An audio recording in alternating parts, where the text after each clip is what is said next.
Good evening. It's Emergency Management Made Easy with Lauren. Yet again, I have two things, maybe three. I have a question for you. A question.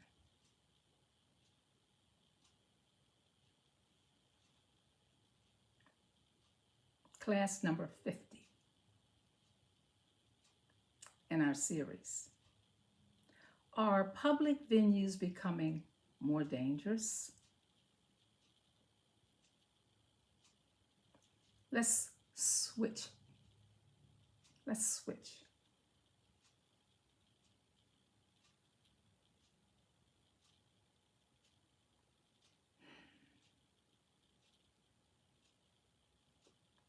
What should we do? This is a call to action. And I always say this, not only for me, but for you. Because everything we do together. I'm just as human and vulnerable as any other person. So this is a call to action. Are public venues becoming more dangerous? Is my question. Let's see if we can answer this question together. First of all, what are public venues and what do they do? What does it do? What does it mean? Well, a public venue is a location either publicly or privately owned that is open to the general public for entertainment, sports, or gatherings. These spaces, such as parks, convention centers, and stadiums, are typically used for concerts, athletic events, and community activities. They may be accessible freely or for a fee that you pay. Similar terms are cruise terminals leased by a port authority, a place you're getting ready to go on a cruise, you go there first. Amphitheaters, movie theaters, hotel venues, houses of worship of all kinds. Let's go another way. Public venues versus private venues. What's the difference? Public or private? Public venues are open to the public. Examples, amusement parks. Private venues are reserved for specific people, often requiring a guest list or specific security clearances to get in. A rental private party room, for instance. I just want to make sure you understand where and what we are referring to. Let's talk about crowd management. It's time we have a discussion. We should discuss the venues and their dangers from a historical perspective. It stands to reason we cannot or should not stay indoors. This would render us emotionally unhealthy, can't have that, unstable, and paranoid. Got to go out, do things, go outside. Now, previously, we covered active shooter training. And those who are new can refer back to active shooter training. It is in the series. Those who are new can also refer to number one, which I talk about myself and my background. And pencil and paper are preferred so that you can remember and write your notes down. And you can watch these videos over again so you can clean up your notes when you need to. So we're flexible. Anyway, back to our subject.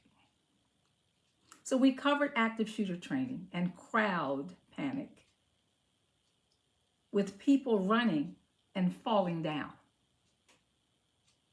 When gunshots are fired, people have been killed underfoot in their attempt to exit the venue.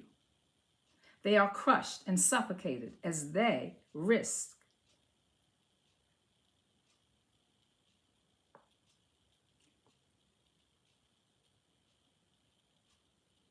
being crushed or suffocated, as the key risks include overcrowding and stampedes. This is hard to talk about. This was hard stuff. I felt some kind of way teaching it. It's hard. This is a matter of life and death for those in attendance.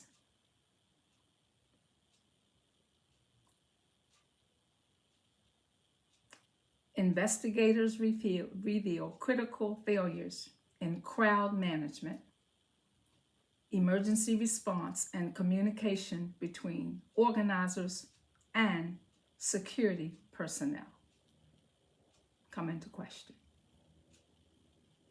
Now, we are all familiar regarding the recent shooting incident at the White House Correspondent Dinner on May 26, 2026, at the Washington Hilton Hotel in Washington, D.C. There were over 2,000 guests in attendance, including the President of the United States and other officials. One of the organizers of very similar venues reported it can take more than 2 years to organize this event. No easy task. Hard work. One of the deadliest shootings list of concert and venue attacks in modern history occurred on October 1st, 2017 in Las Vegas. At least 50 people were killed and more than 200 wounded when a gunman opened fire on an outdoor music festival on the Las Vegas Strip. Authorities identified the gunman in the Sunday night shooting as Stephen Saddock. Clark County Sheriff Joseph Lombardo said officers confronted Paddock on the 32nd floor of the Mandalay Bay Hotel and Casino across the street from the concert. He died at the scene after officers went into the hotel room he was using or staying. That's where he was staying. And he was shooting from that floor down at the crowd. On June 12, 2016, 29-year-old Omar Mateen shot and killed 49 people and wounded 58 more in a mass shooting at Pulse, a gay nightclub in Orlando, Florida, U.S. Pulse was hosting a Latin night, and most of the victims were Latino descent. The incident was deemed a terrorist attack by FBI investigators. The perpetrator was fatally shot after a 3-hour standoff.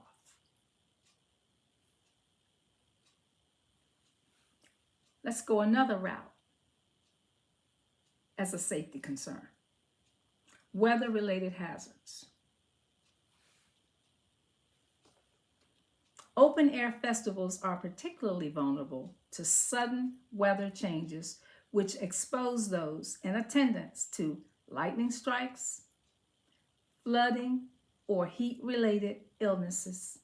Communication with crowds and guests give people time to prepare for expected or unexpected weather changes. You know, there's a sudden onset too. Sometimes people don't have enough time to prepare. Sudden. Like the recent tornadoes. Differing perspectives. And we're just having a conversation. We're learning from one another. Do you personally feel secure at open air public venues? After all, the world is an increasingly dangerous place. How do you feel about it? We don't want to live in fear, do we? So, do we consider the potential risks is justified and any safety concerns that come to mind? Common sense. Call to action. Even though owners and operators of facilities, festivals, and meetings must be responsible organizers and hosts, we attendees should also take care when attending these events. How do we do it? When we enter any place or space, look for the exits. Consider what you should do if an active shooter enters the area or a fire breaks out. What should you do in any emergency? Don't be cavalier or too comfortable as you notice the people around you. You're paying attention, not paranoid. So you may, if an active shooter comes in, get under the table and stay there until all clear is called. You remember this, right? Muscle memory. I'm going to remind you again, as mentioned before, yet again. This is what I do. This will become second nature as you might need to make a split-second decision.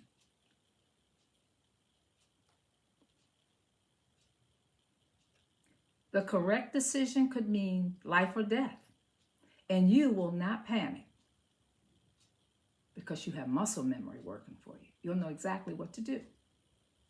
Learn to assess the environment in a split second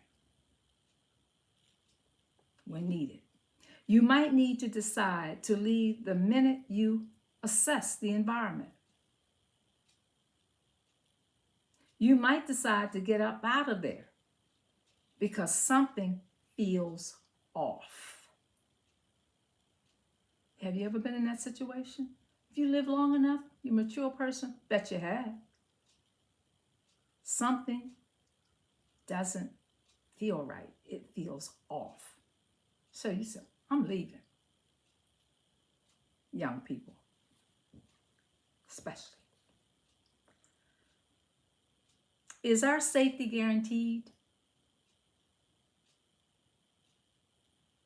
Well, the world can, I repeat, be a dangerous place. After all, we are more aware of evil people. We have been for a while. As the children say, for a minute. The current environment is very political, and in spite of increased security, it seems we aren't safe anywhere. The perpetrators use the element of surprise in these types of attacks, using guns, knives, bombs, etc., etc., etc.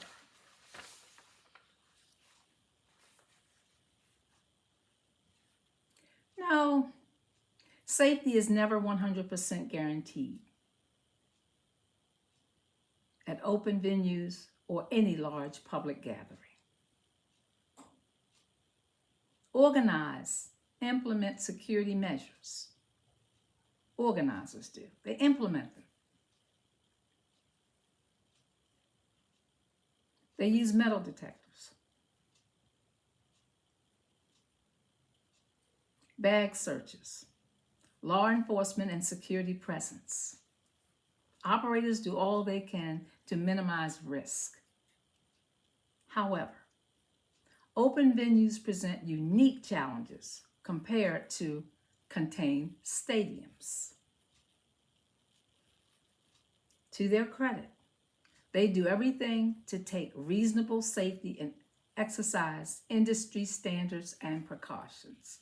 And there are precautions, and there are laws, and there are industry standards. They're well trained. But they or no one can completely eliminate the risk associated with large public gatherings. Having said this, I ask that you be especially careful everywhere, ladies and gentlemen. And I will do the same.